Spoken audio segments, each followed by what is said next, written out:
This Icon podcast is hosted and sponsored by Sphere Rocket Virtual Assistants, a leading provider for your virtual assistants and outsourcing needs. Owned by one of the top-ranking EXP agents, Justin Nelson. Sphere Rocket VA provides a one-stop virtual staffing solution for business owners, and we specialize in helping business owners grow their business by leveraging through virtual assistants. Trusted by the top names in the real estate industry like Kyle Whistle, Andrew Franklin, John Kitchens, and many more. Get ready to up your success and we'll help you achieve your business goals. Book your free consultation at sphererocketva.com and find out how we can make your life easier. Hello, and welcome back to another episode of the Icon Podcast. I'm your host, Gianna, and today we get to talk to Shawn. I'm super excited to get to know you, and thanks for joining us today. Well, thanks, Gianna. Thank you for having me. Of course. So, Shawn, let's start at the beginning. Where are you from? Who are you? How'd you find yourself in the world of real estate? Yeah, I live in Swanton, Vermont, Shawn Cheney, Swanton, Vermont, small little town. Northern Vermont. We're about 10 minutes from Canada, 10 minutes from New York. We're kind of right in the corner, right off Lake Champlain. And I got into real estate.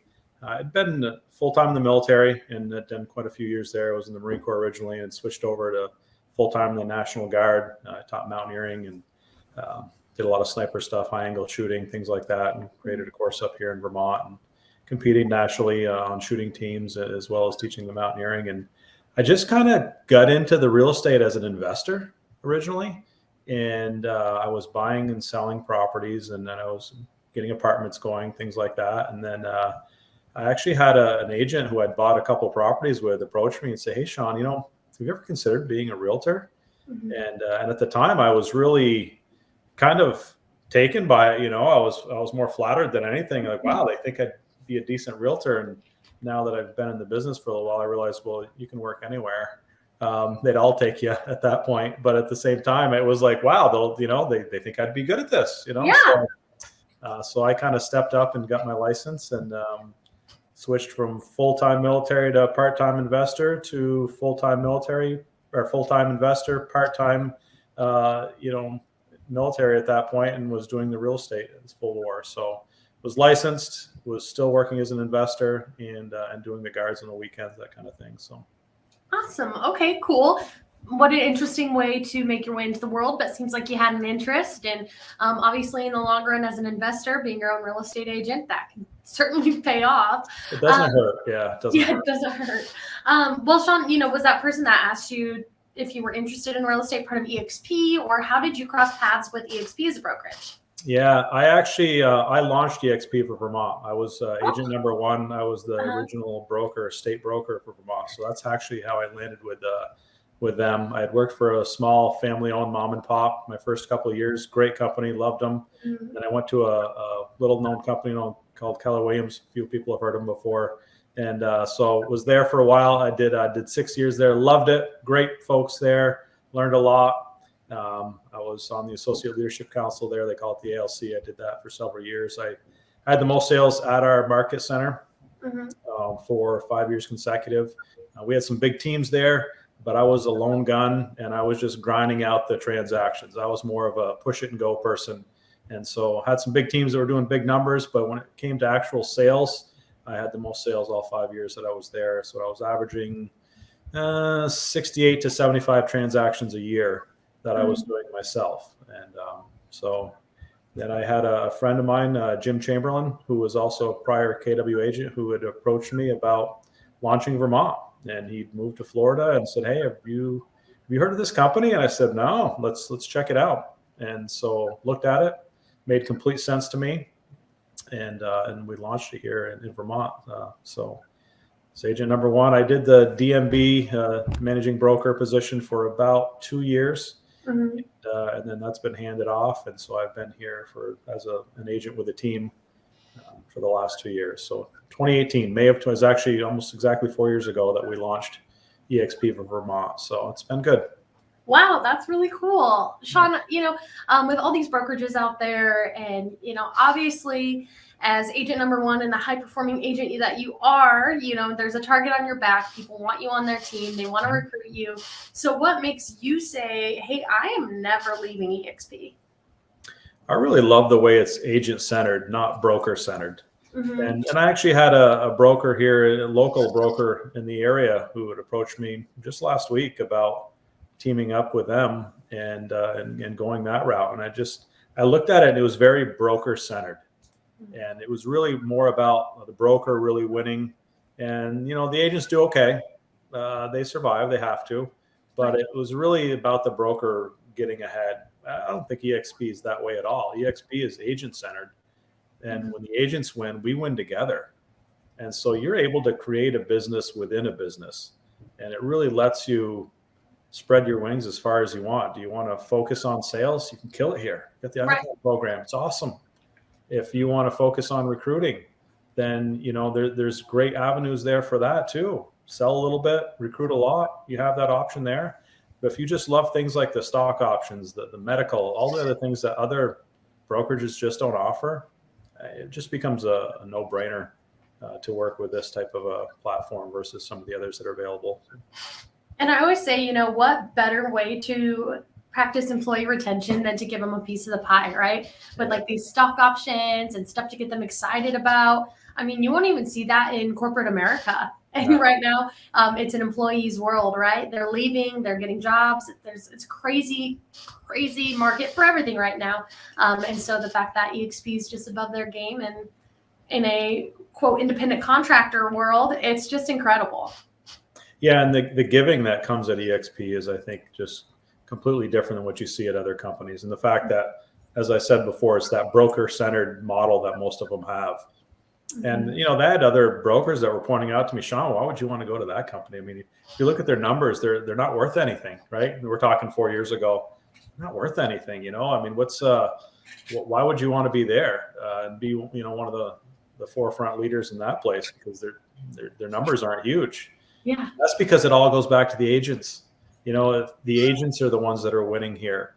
And so they take a much smaller piece of the pie at the top and make sure that the agents are winning. And so when that happens, that's attractive to people. You don't see it at first. It's difficult to kind of see through. But after you've been here for a little while, you go, no, it is about the agents here. This company lives and dies with us and our production. And so it really is really them pushing us and going, what tools do you need to be successful? And they provide them. And they like to say, what is it? A rising tide raises all ships, right? Yeah, for sure. And it's incredible to see, the success that has brought and how they've brought that saying to life here. And Shawn, before we dive into some production-based questions and, more of the workforce, I'd like to know, we talked a little bit about working out, but how else do you take care of Shawn? How do you make sure that you've got, I don't want to say you have a work-life balance, but that you're chasing a work-life balance and that you're not on a constant burnout mode? Yeah, and you have to, because I've always looked at real estate as a marathon, not a sprint. Mm-hmm. And I've run a handful of those as well. But staying engaged is important to make sure you're getting the balance of, am I in shape? Because if I'm not being active and in shape, and being in shape doesn't necessarily mean you have to go to the gym on a regular basis. I mean, I'm fairly consistent with that, but at the same time, summer comes and I don't mind spending a little more time on the boat and having a little extra, maybe 1 or 2 more beers today than I would have in the winter. But you got to have that work-life balance, because if you can't run hard, then you got to be able to recharge those batteries in the process. So if you're not doing that, you're just not going to be able to stay for the duration of it. And I've seen many agents who have their day in the sun, right? They really killed it for a year or two, and you're like, wow, pretty good numbers. All of a sudden they fall off the wagon, right? And where'd they go? What happened there? And so to keep that marathon pace, not just a sprint pace, is going to take that work-life balance. You got to have a vacation planned, right? Have goals. And if you have those goals set up where I always know when my next vacation's coming, whether it's in a week or whether it's 6 months from now, it doesn't matter, but you got to have that plan out there for that. You got to have that staying in the gym, staying active of some sort, whether it's a walk every morning, or 3, 4, 5 days a week. They go out and walk a few miles, depending on where you live. That allows you to do that. Not so much in Vermont.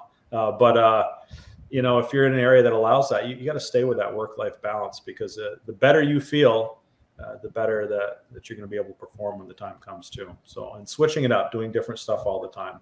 That grind really wear down on a lot of people. Really, the adventurous ones will get worn down, but you've got to keep switching things up. No, I like that. And, don't just like get in the same routine and stay there, right? There's a constant, if you're doing something the same every day, you're going to get better at it. It's going to become less challenging to you, and you've got to keep yourself excited and entertained. And, I think you make a good point of just changing it up, and that'll help avoid the burnout mode, as well as to keep you recharged when facing your clients and your team and your mentees and, Sure. your significant others, whatever that might be. Yeah. Absolutely. Well, Shawn, let's talk a little bit about the Icon Award, right? That's why you're here. You're an Icon agent. This is the Icon podcast. So for your area, we can keep the numbers really simple, right? Let's just say, how many houses did it take for you to Icon out in Vermont? Yeah, we're kind of a small pond here, right? Compared to a lot of our average sales prices are not really high here in Vermont. We're in the $250,000-$300,000 range is an average sales price up here. So, where you get the more built up areas in Burlington or just general cities around America where you can have much higher average sales prices, 400,000, 500,000, 600,000 or more, then it's a little easier to get there. But at the same time, we'd grind it out with volume here. And trying to be a bigger fish in a smaller pond is important, right? Create a moat, build an area that you dominate, I think is huge. I see a lot of agents that scatter around all over, and then they just don't get real productive because they don't really have an area that they're focusing on. So up here, it takes me probably around, between my capping and then the additional 20, I probably Icon at about 30, 35 transactions around here is about what we do. So Okay. It takes me 12, 15 or so to cap, and then I'll Icon with my 20 after that. So Absolutely. I Icon in about 6 months personally. So it's about 5 to 6 months it takes me. I think I could double Icon in a year. If they had a double Icon award, count me in. You know what? I've had a lot of icons say that. They're like, I've hit this award. It's exciting. I want to do a double icon. I want, give me the double. Yeah, the icon's going to happen every year. I want the double icon. When are they going to create that? You're the one that just said, you like to have changes and the goals and the challenges here. Give And me a target. Because that one could be you could be right on the edge of that one. I want the double icon. I like that. Icon's boring me. Give me double icon. I bet I could get a petition started for you there, Shawn. Get that one going. Send it to my line of icons. Give me a target. I'm going after. I like that. I like the ambition there, and I'm sure you guys can make it happen. You guys are beasts in this industry. So Shawn, as part of iconing, it's more than just the production. It's about giving back to EXP and the culture as well, right? So whether you are a mentor, you vet other icons, you teach an EXP world, that is required part of the process to be an icon. Mm-hmm. So what avenue did you take for the cultural piece? Yeah, I haven't done it yet for this year. So I'm going to break out my cultural and come up with a plan. But I love listening in on the Friday icon lunch. That's a great, the icon lunch that they do every Friday is top notch. Mm-hmm. That's definitely well worth doing, and something that I'm gonna have to step into. I haven't done mine yet for this year, but I'm gonna come up with a plan on it and make sure we get out there. I love going to shareholders and EXP Con. Those are great events. I did the same when I was at Keller Williams. I went to all the events that they had offered. Education's massive. I think it's everything. And I've tried to point this out to agents that are just kind of getting going, or team members that I have, and say, if you go to a class, let's say it's an hour or two long, or maybe it's a 1 or 2 day conference. But if I go to a class and it gets me one more sale, just one more sale over my career from a 1 or 2 hour education that I went to, my average hourly wage was a few $1,000s an hour or more maybe. So why wouldn't I go get that education to make sure that I'm taking the next step? Right. And so that, to me, that just becomes a no-brainer. And if I can go to a conference, that's another kind of recharging thing that we discussed earlier. Mm-hmm. Going to the conferences, going to con, going to shareholders, you get a chance to see that, you're not all alone out there. And at EXP, a lot of times I found that agents have struggled with that cultural concept of it, where some other brokerages that have big team meetings, and they're getting together regular. And a lot of the agents at EXP have told me, I struggle feeling like I'm kind of out here all alone on an island, and I'm not seeing the people the way I used to all the time in my other brokerage, and they're losing that social aspect. And I said, well, stop focusing on socializing with other realtors all the time. Start focusing on socializing with your clients. When you socialize with your clients, well, that's where it's going to go down.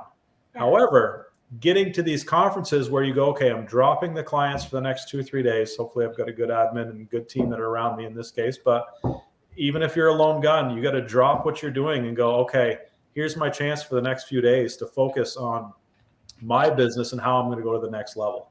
Mm-hmm. And so that's your chance to network with other agents, see what they're doing. Success leaves breadcrumbs. Why would I want to go and reinvent the wheel when there's agents that are at these conferences that are more than happy to share all the great things that they're doing, because they want you to win too. And that's why a company like EXP is really on the forefront, because they're trying to make you win. Mm-hmm. And it's not about just them winning. It's like, how do you win together? You're not a competition to me. People feel that they're in competition with other brokers. I'm in competition with myself. And what can I do in a day? And so once I started focusing on going, forget what the other brokers are doing in my market center. I want to know. I want to watch and see what they're doing, pay attention. But I'm competing with myself. And how do I do the next level things? And how do I keep bringing it to the next notch? So I like that. How do you keep leveraging and, again, changing that target and moving it a little higher, a little to the side? How can you bring yourself more production, just one more client, whatever that is? I really like that you've got a moving target there. But for yourself, Shawn, it's not the moving target based on the the market's tough or flooded or this or that. No, it's a target because you're like, I can do this, but what really challenges me? And I respect that a lot. Mm-hmm. Yeah. So, Shawn, when it comes to the Icon Award, you said hey, give me the double icon, right? So you're iconing every year, but what makes you want to strive for the icon every year? What is your favorite part about it, right? Is it the nice, pretty glass trophy, the stock options, going to EXP Con and shareholders? Sure. So Icon is the reason I came to EXP. Mm-hmm. That was my number one thing. When I looked at their whole platform, because everybody's got a good play out, right? When they give you that, this is what our company offers. They've all got something great. I looked at the Icon Award. That was the one that really caught my attention the most, for a couple of reasons. One, you're telling me, and it's changed a little bit over the last 3 or 4 years, the way it rolled out. It was a little, you did a little less before and got a little more. Now you've got to do a little bit more to get a little back, which is okay. That's fine. That's what we do, right? We're here to help, and you should be leaders within the company. But that award was the reason I said, well, I could just go open my own brokerage. What's stopping me from just going and opening my own brokerage here? I'm a broker. Why do I need to do this? This is like I'm an agent and have to have a broker to follow. Well, you're telling me that you're going to cover all the basics out here. You're going to deal with the MLS. You're going to deal with all the marketing. You're going to give the branding, all that stuff's there. The websites, everything that's involved. And if I produce a lot, you're just going to give it all back to me, but you're going to give it back to me by way of company stock that could be worth $1 in, $1 out now, or it could be worth $1 in. It could double in a small period of time, right? Or it could go up, or it could go down. Right. But at any other brokerage, well, they didn't give me anything. So even if it went from $2 to $1, well, I still kept half of it. At the other brokerage, I just gave that to the broker owner, or I gave it to the local market center. So either way, this is all coming back to me. So for me, this was kind of a no-brainer. Well, there's no advantage to open my own brokerage when I'm able to brand myself, which is important. So I can do my own local branding. I can brand myself. I can brand my team. I just fly the EXP flag to do it. You're going to give me back all of my cut that I've paid into the company. Yeah, count me in. I'm good for that. Absolutely. I like to tell people, compare it to a skeleton, right? EXP is the bones, and then you get to build your brand on top of it, right? So you get to decide what on top of the bones looks like, what color they wear, how big they are, and I just think that it's really cool. You can build your own giant with EXP, or, you can just be sell 1 or 2 houses a year, whatever you want. Yeah, my signs are the same now. Yeah, my Okay. signs are the same now as they were at my last brokerage. All I did was change out the brokerage piece at the bottom. I literally, simple as that. So I still had my own branding that was there from before. Nothing changed for me. Just the flag that was being flown has changed. Same color even now that I had before. It doesn't matter. Like, it's all, people didn't even notice in most cases. The local folks there didn't make much of a difference because I still had all that. I didn't lose any of it. Absolutely. No, that's really awesome. And, what an easy switch, right? So changing brokerages is never easy. But, to be able to make sure that you're your own brand and you can just peel off the bottom of your signs or slap a sticker over it and you're That's ready. what I did. I literally bought a sticker.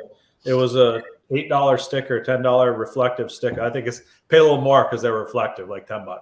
And so slap those on and clear coated over the top of them, and I was rolling, so, and then I bought another 25, 30 signs on top of it. But I took 20, 25 signs, 30 signs, whatever it was, and just slapped a sticker on them. I was working the next day. So easy peasy. Yeah. I love that. So Shawn, let's talk then like a situation, a scenario for you, right? So say that you and I have been talking and you finally got me to get into real estate. I'm brand new. I got my license. I came and joined, Team Shawn. I'm in your downline. You're kind of my mentor. Like, we got this stuff. We got this thing going on. Everything's official. Boom. You and I are having our first meeting. And I'm like, hey, Shawn, I really want to icon my first year. I've never even written an offer letter. I don't know what that is. Yeah. But I would like to icon this year. What kind of, I had an icon, refer to it as a come to Jesus talk, would you have to me? Where are some places or areas that you failed in reaching the icon, or if you have ever, or come close to making mistakes when it comes to reaching for icon? Is that achievable for a first year person? Have this talk with me. Mm-hmm. Yeah, is an icon achievable their first year? It is. It would be definitely a stretch to go do. But I'm going to tell you, in this market, you better chase down listings and chase them hard. Yeah. And so I started out and I didn't really, and again, I was at a different company, but I didn't have a brand. I was working at this company, very well-known local company. They'd been here for 40 years. Everybody knew them around the area. Great people, learned a lot from them. And they're solid. They were a rock in this area.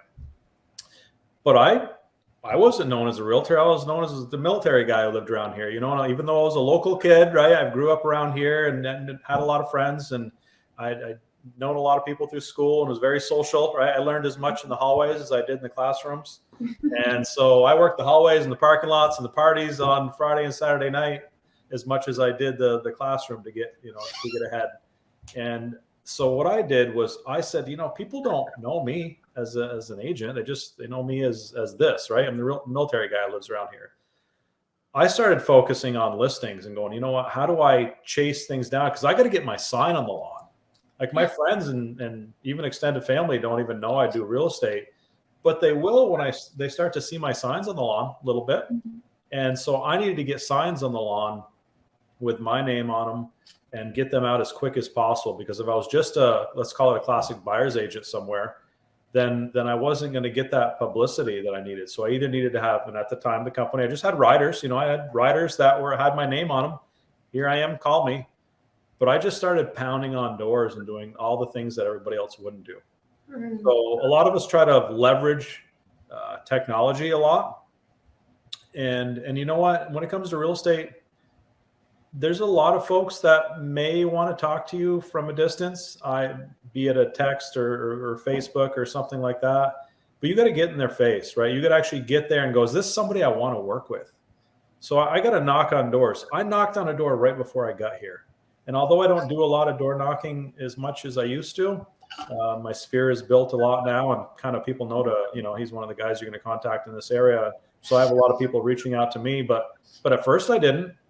And I would do it again tomorrow completely from the bottom up if I needed to, exactly the same. And the fact that I would just continue to knock on doors, I would make sure I got in front of people, go and sponsor little things like a baseball game, so there's a baseball game and your kids are playing, let's say it is, and you get done and you know what? I'm going to buy all the kids a creamy when we get done the game. It's like a 99 cents, $1.50, $2 a creamy or something like that. Hey, I'm going to take the whole team over for creamies. And so, for $30, $40, I bought the whole team and their parents a creamy, and I got a chance to talk to those people then now, and so for the cost of me going out to dinner tonight with my kids, I got a chance to talk to all these parents. They got to know who I am again. Hey, he's a good guy. He just gave us something, and the kids all had a good time, and you got a chance to talk to them, right? So you got to get in front of people. That's the key to it all, is getting in front of them. And again, I knocked on doors. I think I listed 24, 25 properties my first year. I was rookie of the year for our board in this area, which involved a few different counties. And it was mostly because I was just listing the heck out of properties at that point and just going after it. And a little softer market then. We weren't in the high intensity market we're in right now, where things just, the low inventory. We had a lot of inventory then. There was plenty of signs out there. And I knocked on those doors and wasn't afraid to get in front of people to say, this is why you'd want to work with me, right? And a lot of people, even though they knew I didn't have much experience, they say, this guy's hungry. He's going somewhere. He's local. He's got this. He's got that going for him. He just doesn't have the experience yet. But you know what? I'll give him a chance. And it paid off. That's awesome. No, that's incredible. And good advice to, just get involved, focus on some warm leads, get your name out in the community, and just, work your circle. And that's awesome. Yeah, you don't need deep pockets to get somewhere. You really don't. And that's always a struggle as an agent starting, is not having deep pockets. And as you progress, and then maybe if your pockets get a little deeper, you can start to leverage some of the technology and some of the other, options that are out there. And all you're doing is buying back time at that point, right? Like, so I'm spending money to buy my time back. But if you don't have, a large cash flow to work with initially as an agent, just get out there and knock on those doors, and get in all those little places. And I used to drive around and just look for FSBOs. There's signs on the lawn all over. Go find them and dig them up. Look at the websites that you're going to find those places at, and go knock on their doors. Because guess what? They've gotten 10 calls from other realtors because of the couple websites, the couple common free websites that they're on. They've had 10 realtors call them. Hey, do you want to list your house? No, but I'm the only one who knocked on their door. Right. So, and again, you're somebody there just inquiring on their house. You're not, I promise you, they're not going to shoot. People are always afraid of that. Like, God, I don't want to go knock on somebody's door. And I wouldn't feel comfortable doing that. And they're trying to sell their house. They should expect, and they're selling it by owner, they should expect somebody to knock on their door. That's kind of what's going to happen in this process somehow. And so, just a quick knock on the door, and hey, let's talk some other time. A couple minutes at the door is all it takes sometimes we'll follow up with that guy. Okay. Yeah, no, and that's really smart. And like what's the harm in that, right? They're just going to tell you, either no, I don't want to buy my house, or like, hey, or sell my house with you, or like, hey, like that guy was kind of cool. I got along with him. Maybe it is best for us to go ahead and use him to sell our house. He seems to know what he's doing. A couple things with it. One, I've never had anybody say, get the hell out of here, and really be super, super rude and really aggressive toward me. I've never had that. But at the same time, I've had a few say, no, we're good. We're going to try it on our own. And you know what? Hey, I may have a buyer available for you. So just trying to find out a little bit more about your house. And so, most people are decent people out there. They just want to, if you're one of the people that can help them sell their house, they're open to it. They're not necessarily closed-minded to you in the process. And if they're not interested, that's okay. It's not a problem. Good luck. I hope it works out for you. And they may call you later. And I think about it like when you go to a department store and you walk in and the clerk says, hey, do you need something? You need some help right now? And I haven't even looked at the menu yet, right? I don't even know what's in there for sale. I just want to look at the clothes. I want to look at what's there. Hold on a second, And once I look things over a little bit, I find out, actually, I do need some help now. I tried this on my own. I don't know where things are at in the store. They do. Now that I've had a chance to kind of get settled in, actually, I do need some help. People are not all that different when it comes to selling their houses when that scenario pops up too. At first, hey, I just put my house for sale by owner. I got all these people that contact me. I'm all set. I don't need that. I'm good. And a couple weeks, a couple months go by, and they may find out different, right? And that's where we can often come in then and help them out. So. No, that's awesome. And like, they come to you, they know you're there for them. You're not putting the pressure on them too much. You're not making them feel like they're in a weird spot with you. Like, hey, like when it comes time, just remember I'm here to help. I've been like you drove, like you said, you drove by it. Maybe you get the neighborhood, maybe you're from there, whatever it is. There are some very strong points you can bring to the table when it comes to FSBOs. Yeah, and it's just a lot of times just a short meet and greet. I'm not even really getting deep into the real estate piece of it as so much as just a chance to build some rapport with them or find something to connect with them. Maybe they got a Harley in the yard and I drive Harleys, or well, we're in the north, we got snowmobiles up here. Oh yeah, I got snowmobiles too, or ATVs or horses, dogs, you name it. Like something that you can connect with them, and it's just a chance to go, is that somebody that I'd want to work with, right? Is that somebody who's like-minded and would probably share my goals and is going to make sure that it's my goal that matters, me as in the seller. My goal is what matters, not the realtors. I can sell every house if you just let me pick the price, but is that your goal? It may not be. So, just making sure that I'm getting their goal accomplished versus just mine. So, and people feel that. People skills is huge in this. I think that's probably the biggest part of this is getting to know people and understand them. Absolutely, what their goals are, where they want to be at. It's true. You have to know how to talk to people in this industry and make them feel comfortable and have them know, like, and trust you, because otherwise they're not going to bring their business to you. Questioning techniques are huge. They're probably almost the most important. I've got to ask questions. I've got some people feel that they're prying. I'm not prying because I have good intentions. I've got to ask questions and find out what it is that makes them tick. Why are you selling? Start with why, right? A lot of us read that book or looked into that. So I got to start with why they're trying to sell it. And once I figure that out, then I can go, okay, now I can help you formulate a plan to do that. And they've got to be bought in. It's got to be their plan. Like you're just kind of giving them the ideas that they didn't know. And a lot of times that's what I found. It's not so much that they don't know where they want to go. They just don't know how to do it. And so we're giving them the tools to get to that next step. Yeah, no, that's incredible. And, I think that like just taking advantage of this as a rookie, and seeing what the icons are doing for those that are listening right now, like taking in those warm leads, door knocking, asking questions, but making sure that it doesn't seem like you're prying, and asking them the right way, and going after those FSBOs, but really you're just a friend in the industry. It's all about that personal relationship, and you do a good job with them. They've got a lot of friends that need to sell houses, get into houses, and it'll start a chain reaction, which is really cool about this industry. When I knock on that door, I actually don't expect to list that house there at all. Not even right there on the spot, right? Like that's not happening. I shouldn't expect that I'm knocking on their door and I'm going to walk out of there with a listing. Right. I've had a chance to build a rapport, give them my card, maybe grab a snapshot of their phone number, which is probably on the sign right out front. Yeah. And I'm going to follow up with them in a day, in a few days, in a week.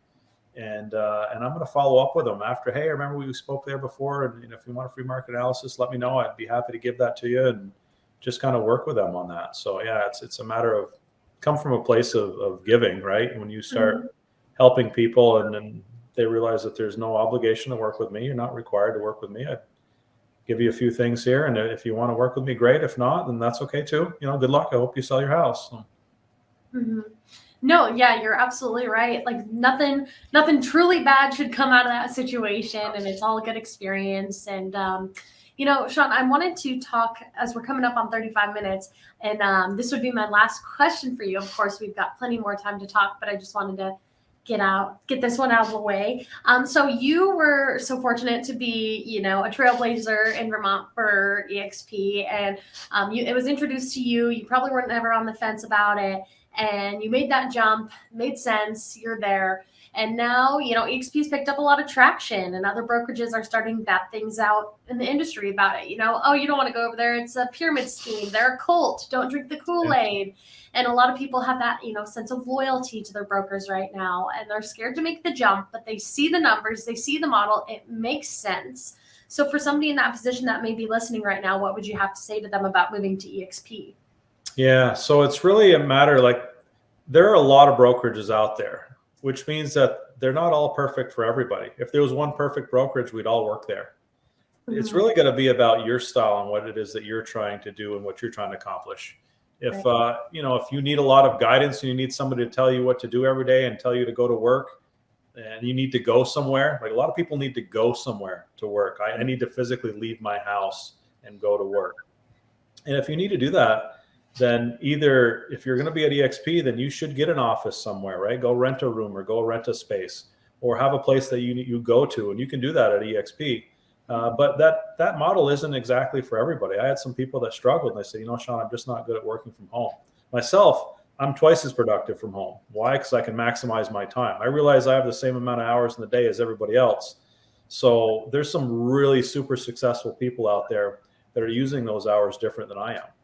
And I know that there's a lot of people that are maybe not as productive that aren't using their hours the same as I am. So I've got to maximize each day and make sure that I'm really, putting that forward when it comes to that. So that's the key to it is making sure that you're producing the same amount of things each day. And I don't live on a complete cycle. We all like to say, hey, we need to come back to a set of guidelines on what I do every day, right? Live by a cycle. I'm going to lead gen for 2 hours. I'm going to door knock for 2 hours. I'm going to do, and life takes you in different directions. And as it takes you in those different directions, you need to make sure you come back to that target plan. Okay, what is it I'm doing? Which is, focusing on it. And I always tell my team, keep focusing on the new business. If you focus on new business all the time, the old business will find a way to fall in behind you. And so we've got a good admin behind us, which is crucial. I've got good team members that we can rely on each other with for sure. And that does matter. But yeah, you've got to get out there and make sure that as an EXP agent, you're not just kind of huddled up. And it is easy to go, God, I'm here by myself. I'm on an island. And, but you're not. There's other agents that are doing the exact same thing. So we're in a market right now. And I know this is very nationwide. It's not only just here in Vermont. I'm seeing it all over the country where it's kind of a feeding frenzy right now, where not enough inventory, ton of buyers. Yeah, that's the motto around the country right now, right? Everywhere you're going. It's easy to sell real estate right now, right? It's really easy. And the fact that if you got buyers, they're looking to make offers left and right.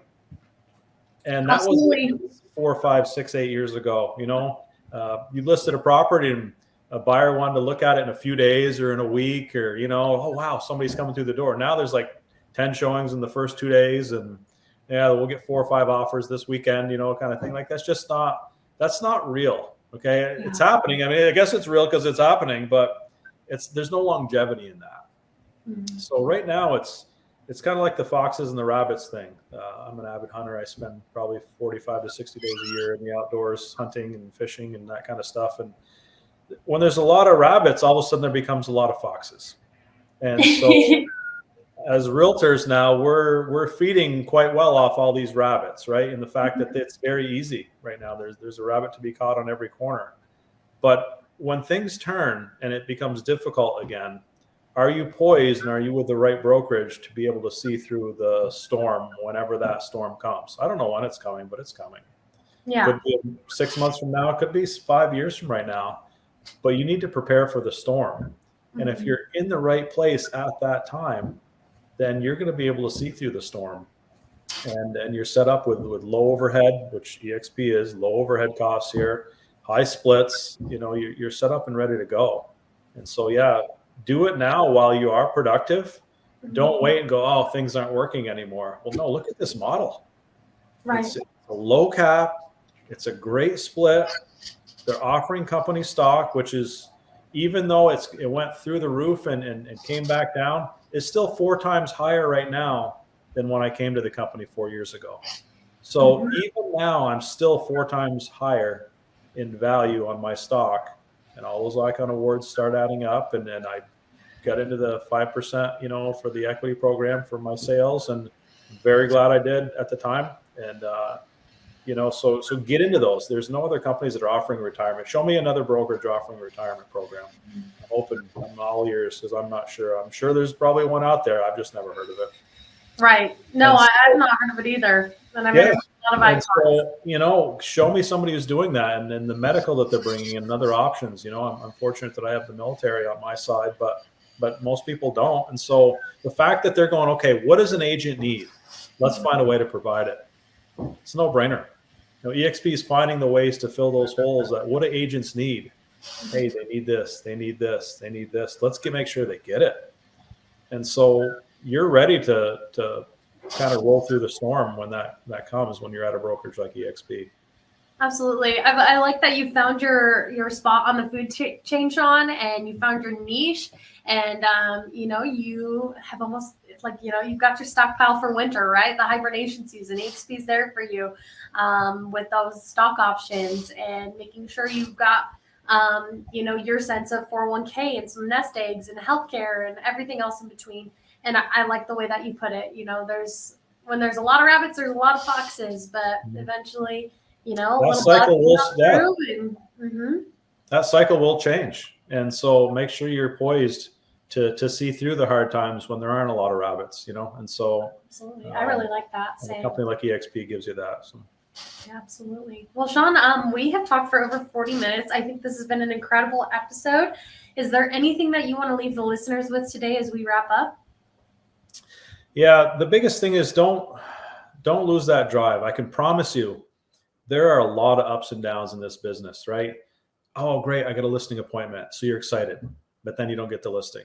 Oh, great, I got a showing today, but they don't want to make an offer. I got an offer. It was, we're going to put it in, but it wasn't accepted. Or I put the deal together and it falls apart. Don't get too excited about the highs and don't get too excited about the lows. And I say excited in a bad way about the lows. I probably said I was going to quit half a dozen times my first year in real estate. So this is crazy. I'm putting all these hours in. There's nothing coming back for me. I just made it. I made a very minimal living this year. I was fortunate I still had the military on the side and I had apartments going and things like that. But you know what? Boy, if I look at my hours in and production back, this was a really sad business. I'm going to go build houses with my brother. Mm-hmm. And I'm glad that I fought through that to that second and third year, because then things started to change. And it's really easy to get caught in the trenches and go, I'm not getting anywhere. There's a lot of downs. Don't get worried about the downs. Just keep focusing on the wins. And if I just keep knocking at the door and keep beating on it and put my head down and put the hours in, you got to put the hours in, especially at first. It's going to take you a few years to get established and get settled in. Once you've got 3, 4, 5, 6 years, you'll know whether this business is for you or not. Right. And your clients are going to tell you, you're going to start to see the wins and then you'll know. But you won't know if you don't put the hours in those first couple, 3 years where you just got to pound it, hit it hard. Know that I'm not doing this forever, but I got to do it now to get established. And I promise you it will pay off. But you got to be willing to do the work. And there's a lot of people that aren't out there. So make sure you're one of those that's willing to do it.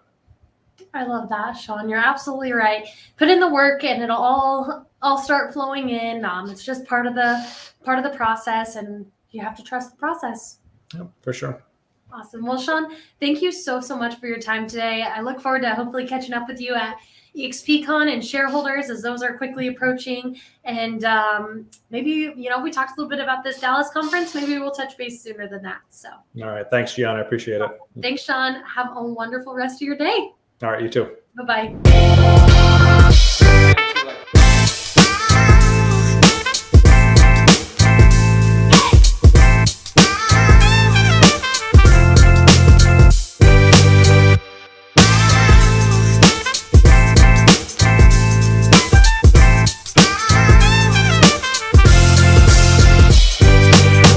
This Icon podcast is hosted and sponsored by Sphere Rocket Virtual Assistants, a leading provider for your virtual assistants and outsourcing needs. Owned by one of the top-ranking EXP agents, Justin Nelson. Sphere Rocket VA provides a one-stop virtual staffing solution for business owners, and we specialize in helping business owners grow their business by leveraging through virtual assistants. Trusted by the top names in the real estate industry like Kyle Whistle, Andrew Franklin, John Kitchens, and many more. Get ready to up your success and we'll help you achieve your business goals. Book your free consultation at sphererocketva.com and find out how we can make your life easier.